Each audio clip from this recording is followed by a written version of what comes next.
Maria and her family had just moved into a new house on a quiet suburban street. As a working single mother, Maria was grateful to have found a friendly and seemingly trustworthy neighbor, Mrs. Johnson, who lived next door. Mrs. Johnson was a warm and welcoming woman who immediately took a liking to Maria's two young children, Emily and Jack. She would often offer to watch them for a few hours while Maria ran errands or worked late shifts. At first, Maria was hesitant to leave her children alone with Mrs. Johnson, but the neighbor's kind demeanor and the fact that she had grandchildren of her own put Maria at ease.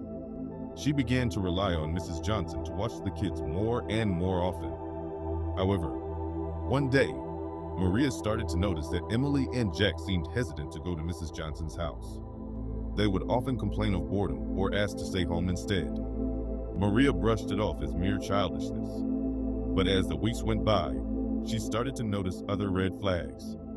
Emily and Jack would sometimes come home with strange bruises or scratches, which Mrs. Johnson would attribute to accidental falls or playtime mishaps. Maria also began to notice that Mrs. Johnson would often criticize or belittle the children, making them feel bad about themselves. One evening, Maria came home from work early to find Mrs. Johnson yelling at Emily and Jack for spilling a glass of juice on her carpet. The children were visibly shaken, and Maria's instincts told her that something was seriously wrong. She immediately took the children aside and asked them what had been going on while they were at Mrs. Johnson's house. Emily and Jack hesitantly revealed that Mrs. Johnson would often get angry with them, yell at them, and even lock them in a room as punishment.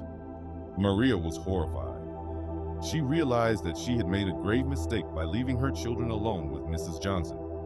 She apologized to Emily and Jack for not being more vigilant and promised to never leave them alone with anyone who might harm them. From that day on, Maria made sure to thoroughly vet anyone who would be watching her children, including neighbors, babysitters, and family members.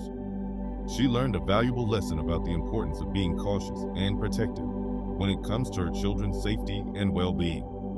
As for Mrs. Johnson, Maria made sure to keep a safe distance and warned her other neighbors about the potential dangers of leaving their children alone with her. Moral lessons: 1. Be cautious with childcare. 2. Listen to your children. 3. Trust your instincts. 4. Prioritize children's safety.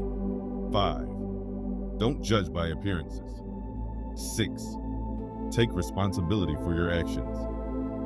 Thanks for watching. Please subscribe, like, comment, and share to your friends. Thank you.